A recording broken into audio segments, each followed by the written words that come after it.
chicken paprika casserole. I have some boneless, skinless chicken, a combination of white and dark, or all white or all dark, depending on what your family prefers. I have a combo today. Into olive oil that goes in a single layer. Don't crowd the pan, brown it in 2 batches if you have to. Grab some tongs. I have a huge 14-inch pan, so I can spread that around in one large layer without crowding. Get a nice deep color on it. We're gonna season that with salt and pepper.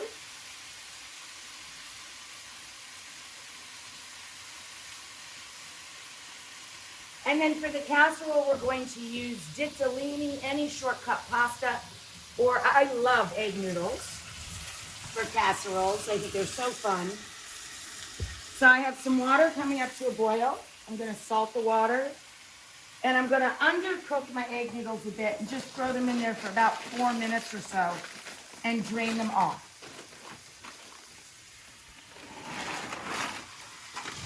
Okay, so I browned 2 pounds of boneless, skinless chicken with salt and pepper.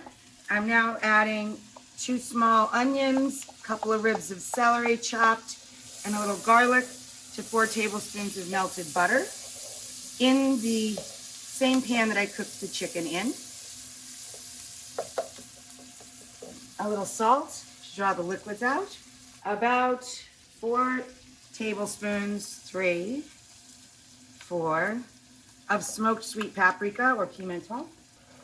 1 cup of chopped pepper, or these are pimentos that I had in the pantry, so I figure I'll use them up. Add a little black pepper here too. A few tablespoons of tomato paste, or about a 1/2 cup of a nice thick puree like the one I'm using here. And a little sprinkle flour to help hold that sauce firm. Stir that in so it cooks out a bit. And then sherry first.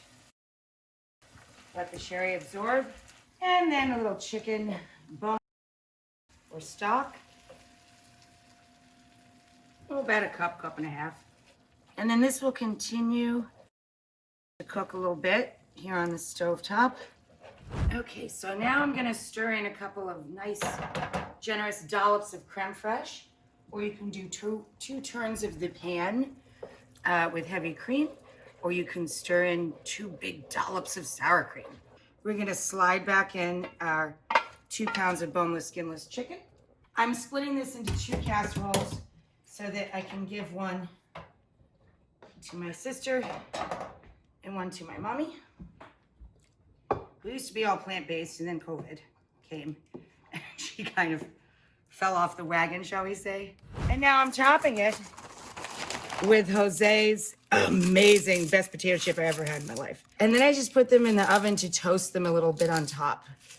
And I'm topping it now with this bright, delicious mix of celery greens, parsley, and chives, all over the top of the crispy brown potato chips.